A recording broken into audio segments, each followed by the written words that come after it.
Isang mapagpalang araw po sa ating lahat, mga idol. Pang day 18 po kami ngayon. Ano po? So, silipin na lang natin yung kabuuan ng tinapos namin ng 18 days. Ano, mga idol?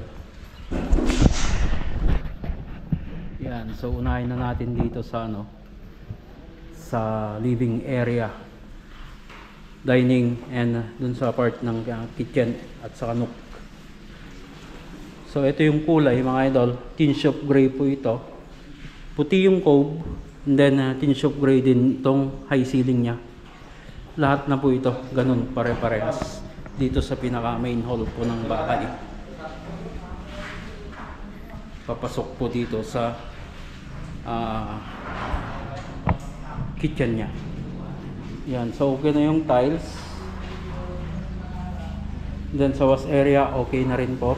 Nandito na yung mga nagpipintura. So retouch na lang dito. And then yung kisame na hindi pa namin tinakpan doon. Yan.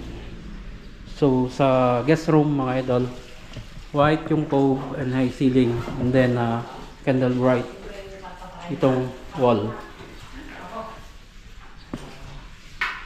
So yung final touch namin kapag nakapagpailaw na.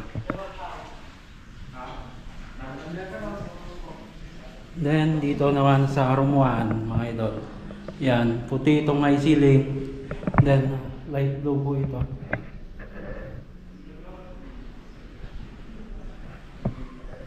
Then sa common CR, mga idol, ay ito.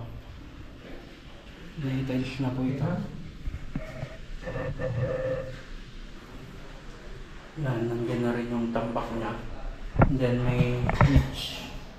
So may yan. So tatakpan na lang yung niche nito. Mga patungan ng mga shampoo. And then sa ilalim, pwedeng lalagyan ng ano po yan, ng panghugas, panlinis ng bowl.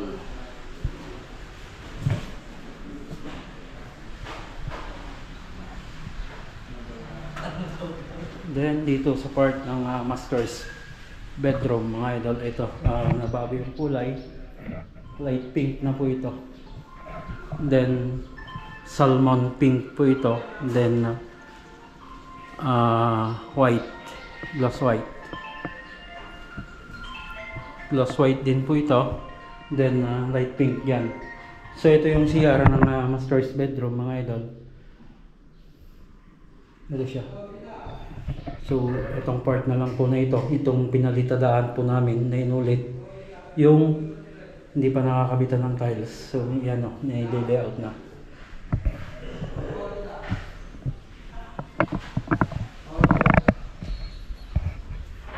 Then dito sa labas, mga idol,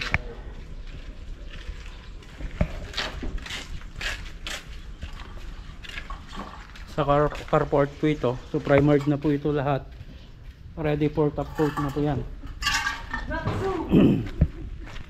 Then dito sa harapan, mga idol, ayan o. So wala na yung ano dito. Wala na yung tambak, na napakaraming tambak na nandito. Ayan na. So na ano na rin po ito. Napatakan na rin po yan. So ito na lang po yung wala pa. Then yan na, okay na po yung sa likod din. Nandiyan na lahat yung plumbing namin. Then nakaabang na yung para sa ano nya,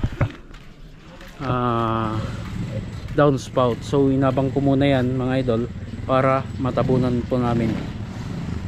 So dudugtungan na lang natin ang mga yan. Then yung mga canopies pa pala, mga idol.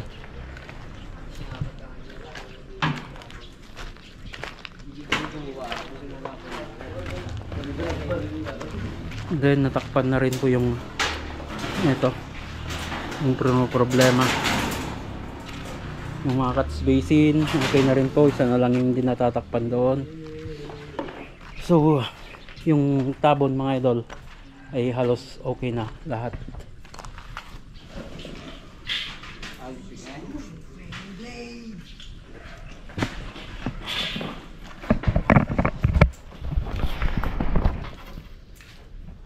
yan mga idol yung update ng 18 araw po namin paggawa po dito. So palabas na yung mga nagpipintura, then sa carport, and then ports na lang yung gagawin ko dito, yung tatay.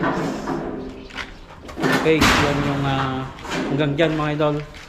Lagi tayong mag-ingat at God bless you.